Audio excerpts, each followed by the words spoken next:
So the next thing that happened on Friday Night SmackDown, though, before we talk about the main event, we gotta talk about a few things. So yeah, we see Karrion Kross backstage with Scarlett, and you hear some noises in the background. Yeah, he shows that AOP was beating down New Catch Republic. So yeah, Razor and Akam was just beating down Pete Dunne and Tyler Bate backstage.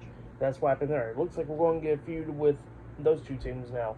But yeah, that's what happened there. And then after that, we see the next draft.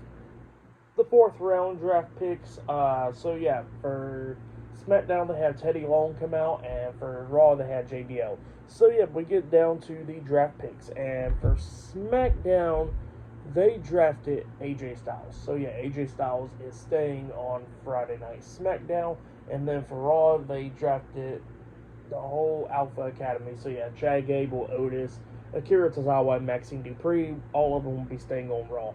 And then SmackDown gets the next draft pick, and they get Andrade. So yeah, Andrade's moving from Raw to SmackDown. And then Raw gets the next draft pick, and it's coming from NXT, actually. It is Kiana James. Well deserved.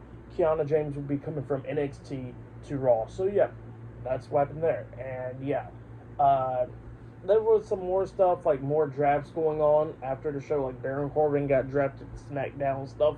So yeah, that was going off the air and all that stuff. But yeah, they got it on there on Twitter and stuff. But yeah, then we get to the main event. Well, actually, we seen Teddy Long talking to Nick Aldis about some stuff. I forgot what he was talking about. But yeah, then we get to the next match of the night. The main event, it was the Undisputed WWE Universal Champion Cody Rhodes versus Carmelo Hayes 1-on-1. In this match, it was a damn good one. Carmelo Hayes is doing pretty damn good in this match against Cody Rhodes. At one point, he hit that fadeaway DDT where he springboard off the second rope into the DDT on Cody Rhodes. He pins him. 1, 2, Rhodes barely kicks out at 2. Both of them going back and forth and everything. We seen Cody hit the Cody Cutter onto Mello, and then Mello barely kicked out at 2. But then we start getting towards the ending where we see Carmelo hit that code breaker onto Cody, and then he climbs up the top turnbuckle, try to hit nothing but net. Cody moves out the way, Mello lands on his feet, and then Mello gets hit with the super kick by Cody, and then Cody and Mello had the same idea where they springboard off the second rope. Mello tried to hit like a crossbody, I think, and Cody Rhodes tried to hit another Cody Cutter, and Cody kind of like landed on his shoulder pad. Hopefully he was just selling it. Hopefully he's not injured, but that's what happened there. So yeah, and then Mello picks up Cody, but Cody fought back, and then he manages to hit the crossroads onto him, and then he pins Mello for the 1, 2, 3. So yeah, Cody Rhodes defeated Carmelo Hayes tonight in a 1-on-1 match, and that's what happened. For that match, I'll give it 4 stars. That's why I'll give it. It was a good one. I'll say that was match of the night right there. But yeah, great match between Cody Rhodes and Carmelo Hayes. And Cody was giving Mello some respect and all that, shook his hand and all that stuff after the match. And Mello was sitting on an apron, looking upset. But yeah, then after that, we see Cody celebrating, holding up the title up high.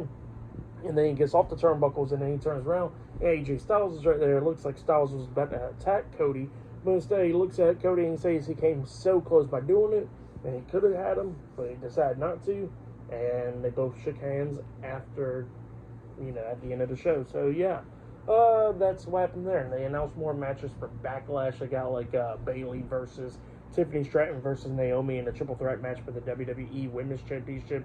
Randy Orton and Kevin Owens versus Solo Sikoa and Tama Tonga at Backlash as well. And they got Bianca Belair and Jade Cargill versus the Kabuki Warriors for the WWE Women's Tag Team Championships at Backlash. They announced 3 more matches for Backlash, and they announced some stuff for next week's SmackDown, like the RKO show and all that stuff next week. So yeah, for tonight's episode, Friday Night SmackDown, I'll give it 8.5 stars. That's what I'll give it. It was a decent episode. There was some good drafts, like Mello going to SmackDown, which we already kind of figured. Kiana James was a big surprise, actually, going to Raw. So yeah, that was a big surprise right there. I was expecting like Roxanne Perez, maybe she'll get drafted on Raw or something on Monday, so we'll see. But yeah, Kiana James was a big surprise. I think it was just her and Mello that got drafted from NXT, if I'm not mistaken. Well, Baron Corbin as well, but yeah. Braun Breaker went to Raw, Andrade went to SmackDown. The third round was just shit. It was just weird. It was just everybody staying on their brands. Yeah, that was the draft. But the big stuff that happened was like Carlito turning heel tonight, and the main event being pretty damn good. So yeah, that was some good stuff right there. So I give the show 8.5 stars. That's what I'll give tonight's show. But yeah, that has been my Friday Night SmackDown reviews. Like, subscribe to Team W Wrestling on YouTube, subscribe to my other channel, Word of Chris, and subscribe to this channel, Chris McDaniels, and follow me on Twitter, Instagram, and both of my TikToks. I'll be down there in the description box. And I'll see you guys later for this Monday's Monday Night Raw reviews, and it'll be the second night of the draft happening there. So yeah, I'll see you guys later. Till then.